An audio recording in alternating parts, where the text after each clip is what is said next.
وما تفعلوا من خیر یعلمہ اللہ، جو کچھ تم بھلائی کرو گے اللہ اسے خوب جانتا ہے۔ وتزودوا، اور سامان سفر ساتھ لے جاؤ۔ فإن خیر الزاد التقوی، کہ سب سے بہتر توشہ پرہیزگاری ہے۔ یمن کے لوگ جب حج پر جاتے تھے تو سامان سفر اپنے ساتھ لے کر نہیں جاتے تھے۔ جب ان سے کہا جاتا تو وہ کہتے ہم اللہ پر بھروسہ کرنے والے ہیں، لیکن پھر صبر نہ ہو سکتا اور لوگوں سے بھیک مانگتے، اور بسا اوقات ضرورت محسوس ہوتی تو چوری بھی کر لیتے، غصب بھی کر لیتے۔ تو فرمایا کہ تقوی یہ بہترین سامان سفر ہے۔ سوال کرنا، چوریاں کرنا، غصب کرنا یہ تقوی کے خلاف ہے۔ تو جو ضرورت کی چیزیں وہ ساتھ لے کر جاؤ اور پھر اللہ پر بھروسہ کرو۔ تو ہمیں بھی چاہیے کہ جب ہم حج عمرے کے سفر پر جائیں تو کوشش کریں کہ اپنی ضرورت کی ساری چیزیں ساتھ رکھیں۔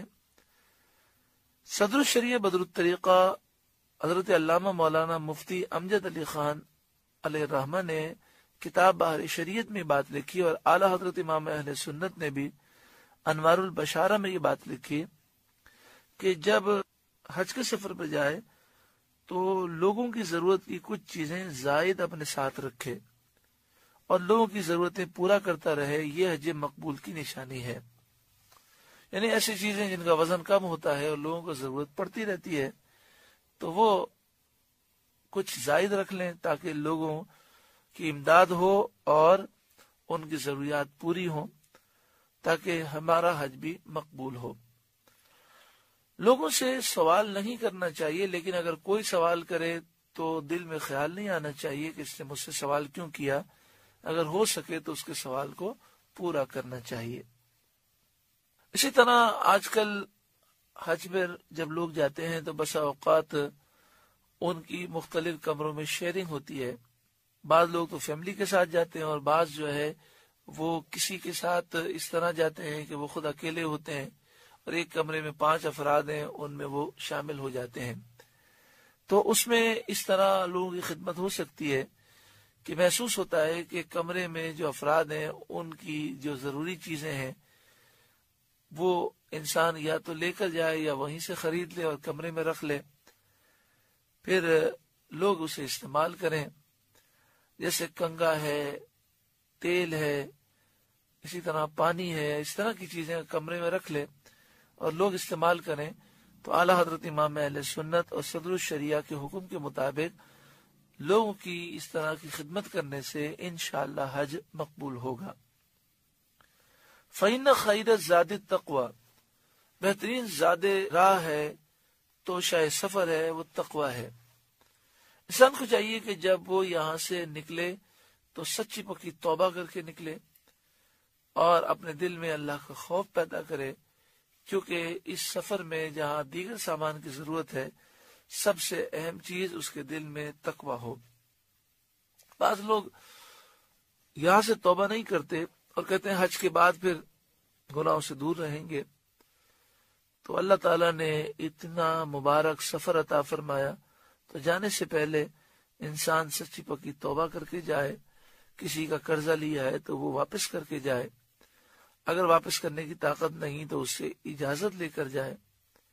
کسی کا مال ناجائز طریقے سے لیا ہے تو اسے واپس کرے، کسی پہ ظلم کیا ہے یا دیگر معاملات کیے ہیں، دل آزاری کی ہے تو اس سے معافی مانگ کر اور صلح و صفائی کر کے جائے۔ وَاتَّقُونِ يَا أُولِي الْأَلْبَابِ، اور اے عقل مندو مجھ سے ڈرتے رہو۔ لَيْسَ عَلَيْكُمْ جُنَاحٌ أَن تَبْتَغُوا فَضْلًا مِّن رَبِّكُمْ، تم پر کچھ گناہ نہیں کہ اپنے رب کا فضل تلاش کرو۔ زمانے جاہلیت میں لوگوں کا خیال یہ تھا کہ جو شخص حج کے دوران کوئی بزنس کر لے، کوئی چیز بیچ دے تو اس کا حج نہیں ہوتا۔ تو یہاں فرمایا گیا کہ تم پر کچھ گناہ نہیں کہ اپنے رب کا فضل تلاش کرو، یعنی حج کے ارکان جو ہیں وہ صحیح طور پر ادا کیے جائیں اور ساتھ میں کوئی کاروبار کر لیا جائے تو کوئی حرج نہیں ہے۔ دو چیزیں ہوتی ہیں، ایک شخص حج کے لیے گیا اور ضمناً کاروبار کر لیا، اور ایک شخص گیا ہی کاروبار کے لیے اور ضمناً حج کر لیا۔ تو یوں نہیں ہونا چاہیے، بلکہ نیت ہو حج کی اور مقصد حج کرنا ہی ہو، مگر ضرورتاً کوئی چیز خرید لے یا کوئی چیز بیچ دے اور اس سے نفع کما لے تو اس میں کوئی حرج نہیں ہے۔ فَإِذَا أَفَضْتُم مِّنْ عَرَفَاتٍ، تو جب تم عرفات سے پلٹو، اللہ اکبر۔ قرآن مجید فرقان حمید وہ منظر ہمیں یاد دلا رہا ہے کہ جب میدان عرفات میں سورج ڈوب جاتا ہے، پھر حاجی میدان عرفات میں مغرب کی نماز ادا نہیں کرتا، اور پھر وہ وہاں سے مزدلفہ جاتا ہے، اور مزدلفہ پہنچ کر مغرب اور عشاء کے وقت میں ادا کی جاتی ہے۔ اس کا طریقہ کار یہ ہوتا ہے کہ اذان دی جاتی ہے، اقامت کہی جاتی ہے، اور سب سے پہلے مغرب کے 3 فرض پڑھے جاتے ہیں، اور پھر فوراً جیسے ہی سلام پھیرتے ہیں فوراً کھڑے ہو جاتے ہیں اور عشاء کے فرض پڑھتے ہیں، پھر مغرب کی سنتیں، پھر عشاء کی سنتیں، وتر، نوافل وغیرہ پڑھے جاتے ہیں۔ مزدلفہ میں رات کا قیام ہوتا ہے، کنکریاں تلاش کی جاتی ہیں، شیطانوں کو مارنے کے لیے کنکریاں جمع کی جاتی ہیں، اور اس میں افضل یہ ہے کہ کنکریاں کھجور کی گٹھلی کی سائز کی ہوں، اور انہیں لے کر دھو لیا جائے، اور دھونے کے بعد سکھا لیا جائے اور اپنے پاس محفوظ رکھا جائے۔ جسے 12 تک رمی کرنی ہو تو اسے چاہیے کہ وہ 49 کنکریاں جمع کر لے، اور جسے 13 کی بھی رمی کرنی ہو تو اسے چاہیے کہ وہ 70 کنکریاں جمع کر لے۔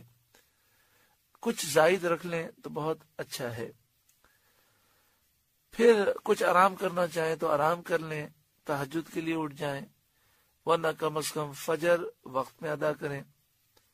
وہاں رش ہوتا ہے تو کچھ جلدی اٹھیں اور وضو کر کے فجر کی نماز وقت میں ادا کر کے، وہاں افضل یہ ہوتا ہے کہ فجر کی نماز اول وقت میں ادا کریں، جیسے ہی فجر کا وقت شروع ہو فجر کی نماز پڑھ لی جائے، اور پھر فجر کا جو پورا وقت ہے اس میں اللہ تعالیٰ کا ذکر کیا جائے، دعائیں مانگی جائیں، کہ یہ قبولیت دعا کا اہم وقت ہے۔